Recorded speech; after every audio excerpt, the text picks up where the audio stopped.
सुल्तान राय साहब के दुनिया को जान तो फौरन बाद रिलीज़ हो गई और लोगों ने बड़ा पसंद किया। और इसका एक गाना जोड़ा सी उन्होंने बड़ा ही लेजेंडरी तरीके के नाल सुल्तान राय साहब की मौत के नाल भी जोड़िया गया कि दम दा भरोसा यार दम आवे ना आवे। 1997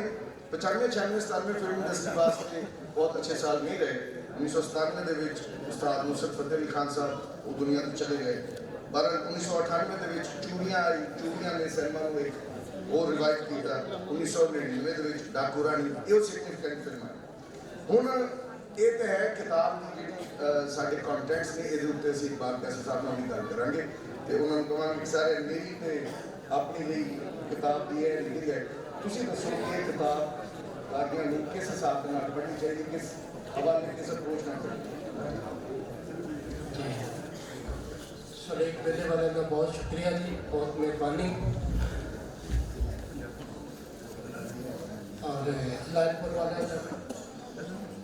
इस किताब के दो तीन चीज़ा ने जड़िया कि अजीब हिस्ट्री सारी दस दी उन्होंने फिल्म के बारे में जो भी है, लेकिन कुछ चीज़ा जड़िया ने बड़िया है उन्होंने है कि पहली गल है कि पंजाबी फिल्म के उत्ते एक किताब जी है बड़ी तफसील के नाल वो अमनदीप सिद्धू की किताब आई मेरी गुरमुखी के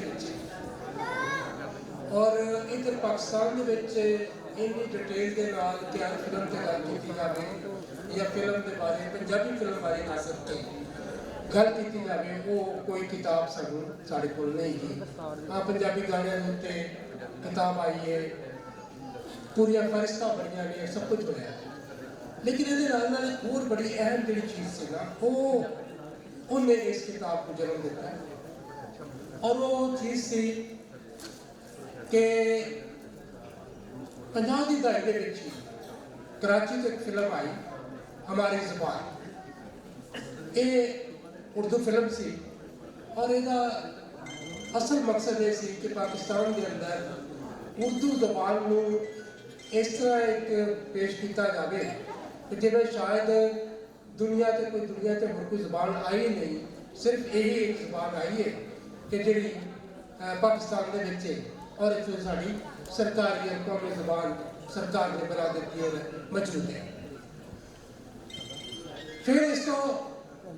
ये अंदर एक बड़ी सियासत जी है ना वो आखिरी दम तक चलती रही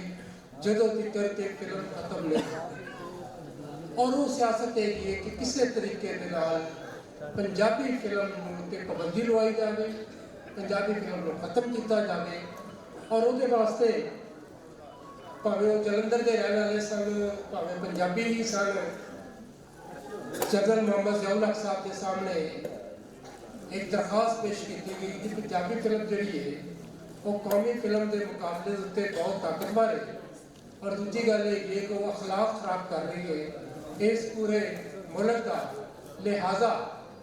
ये दुनिया की तारीख से शायद पहली बारी होया कि कोई इंडस्ट्री अपने ही एक हिस्से के उत्ते ये कह रही होगी कि जिससे पाबंदी लाती जाए। उन्होंने पाबंदी लाने तक का लफ्ज़ इस्तेमाल किया कि पंजाबी फिल्म से पाबंदी लाती जाए, ये पाबंदी लगेगी तो कौमी फिल्म बच सकती है। ਉਹਦੇ ਉੱਤੇ ज़ियाउल हक साहब ने ਜਿਹੜਾ ਸੀ ਉਹ 250 पंजाबी फिल्मों उत्ते पाबंदी ला दी कि जी ये लच्चर ने ये बुरियां ने और ये अखलाक तो गिरिया ने और वो सब तो आखिरी जी गल सी वो ये सी कि जी ये साडे मजहब के नाल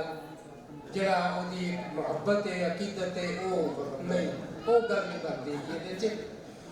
इस थोड़ा अगर पिछे रह गया तो एक वाकया है पाकिस्तान च होर भी होया कि पाकिस्तान बनने तो बाद फौरी तौर के उत्ते शुरू के 58 के फिल्म इंडस्ट्री के कुछ लोग जोड़े सी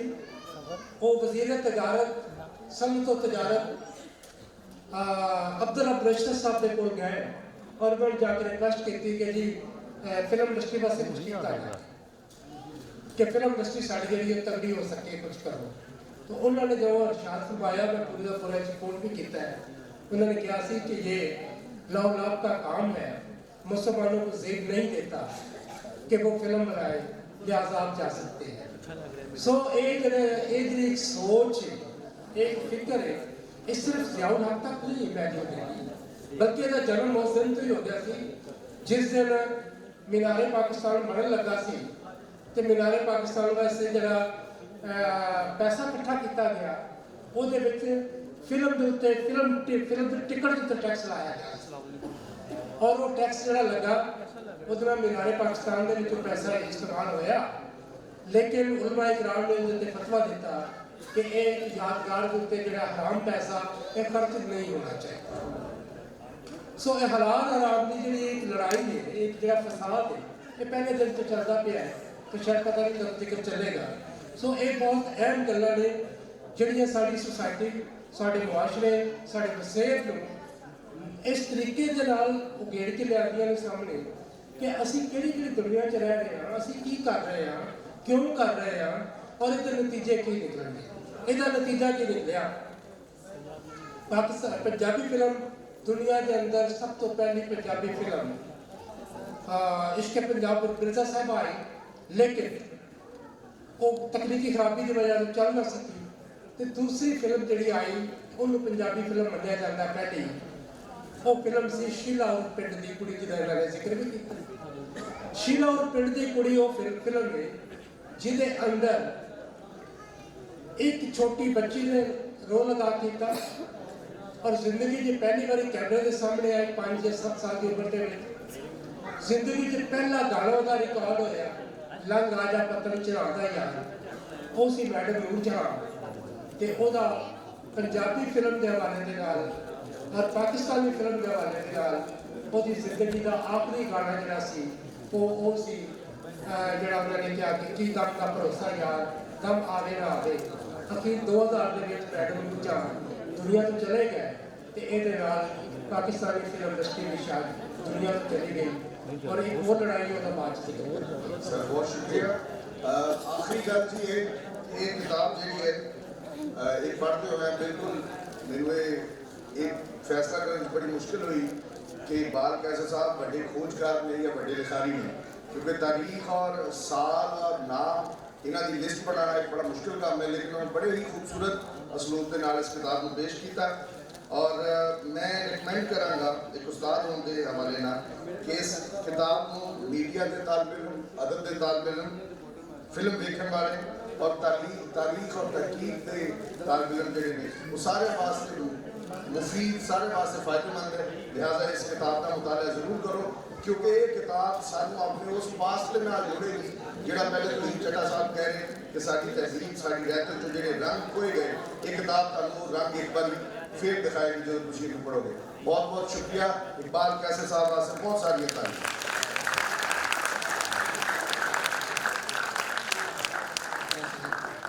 बहुत सोहनी गलबात और जिस तरह तुम वेरवे के नाल वक्-वक् फिल्मां ते उन्हां दे गीतां दी गल कीती है और इस फिल्म दे इस किताब जिहड़ी है ਉਹਦੇ ਉੱਤੇ ਗੱਲ ਕੀਤੀ ਹੈ, ਤੁਹਾਡਾ ਬਹੁਤ ਬਹੁਤ ਧੰਨਵਾਦ। ਜਿਵੇਂ ਕਿ ਗੱਲ ਹੋ ਰਹੀ ਸੀ ਇਹਨਾਂ ਫਿਲਮਾਂ ਦੀ, ਉਹਨਾਂ ਦੇ ਗੀਤਾਂ ਦੀ, ਤੇ ਮੈਂ ਤੁਹਾਨੂੰ ਦੱਸਦਾ ਜਾਵਾਂ ਕਿ ਪੰਜਾਬੀ ਸ਼ਾਇਦ ਦੁਨੀਆ ਦੀ ਉਹ ਵਾਹਦ ਜ਼ੁਬਾਨ ਹੈ ਕੱਲੀ ਕਿ ਜਿਹਦੇ ਵਿੱਚ ਇੱਕ ਬੱਚੇ ਦੇ ਪੈਦਾ ਹੋਣ ਤੋਂ ਲੈ ਕੇ ਉਹਦੇ ਮਰਨ ਤੱਕ ਦੇ ਗੀਤ ਸ਼ਾਮਲ ਹਨ। ਕਿ ਉਹ ਪੈਦਾ ਹੁੰਦਾ ਹੈ ਤੇ ਮਾਂ ਉਹਦੇ ਰੋਸ਼ਨ ਮੁਸਤਕਬਲ ਦੇ ਸੁਪਨੇ ਵੇਖਦੀ ਹੋਈ ਉਹਨੂੰ ਲੋਰੀਆਂ ਸੁਣਾਉਂਦੀ ਹੈ। ਫਿਰ ਸਾਡੇ ਇੱਥੇ ਇਹ ਜਿਹੜੇ ਗੀਤ ਨੇ ਉਹਨਾਂ ਦੀ ਰੰਗਾ ਰੰਗੀ ਇੰਨੀ ਹੈ ਕਿ ਕੁੜੀਆਂ ਚਿੜੀਆਂ ਦੇ ਮਾਵਾਂ ਭੈਣਾਂ ਦੇ ਉਹ ਗੀਤ ਵੱਖਰੇ ਨੇ ਔਰ ਮੁੰਡਿਆਂ ਦੇ ਗੀਤ ਵੱਖਰੇ ਨੇ, ਜਿਵੇਂ ਕਿਕਲੀ ਹੈ, ਗਿੱਧਾ ਹੈ, ਜੁਗਨੀ ਹੈ ਔਰ ਉਹਨਾਂ ਦੇ ਵਿੱਚ ਇਤਨੇ ਰੰਗ ਨੇ ਕਿ ਉਹਨਾਂ ਨੂੰ ਬਿਆਨ ਕਰਨ ਲਈ ਵੀ ਜਿਹੜਾ ਬਹੁਤ ਸਾਰਾ ਲੰਮਾ ਸਮਾਂ ਚਾਹੀਦਾ। ਤੇ ਅਸੀਂ ਅਗਲੀ अपनी जी किताब की जी मुख्य खाड़ी है दूसरी किताब वो बढ़ते हैं। किताब का सरनामा है जी खोई हुई मीरास पाकिस्तान में सिखों का विरसा, और इस किताब के लेखक ने अमरदीप सिंह जी और सिंगापुर तो तलक रखते हैं और सिख मिरास की खोज परख का काम उन्होंने पछाण है। दस्तावेजी फिल्मों नाल भी जुड़त रखते हैं और तारीख के शोबे नाल वाबस्ता ने मुहक्किक ने। इन्हों की इस किताब डॉक्टर मोहम्मद कामरान ने तर्जमा किया है और तदवीन की है फैजान अब्बास नकवी ने। असी अमरदीप सिंह होरां नूं जी आए आखते हैं, सिंगापुर के तशरीफ ले आए हैं और इन्हों के नाल ही इस किताब से गलबात करेंगे उर्दू के उस्ताद ने जीसी यूनिवर्सिटी में, और इन्होंने बहुत अच्छे तराजम भी किए हैं और इन्होंने तनकीद का बहुत अच्छा काम है। और कुकनस के और लैलपुर सुलेख मेले के मुढ़ले आरियां विचों ने जनाब डॉक्टर अब्दुल अजीज मलक जी, वो अपने विचार साझे करेंगे इस किताब के उत्ते।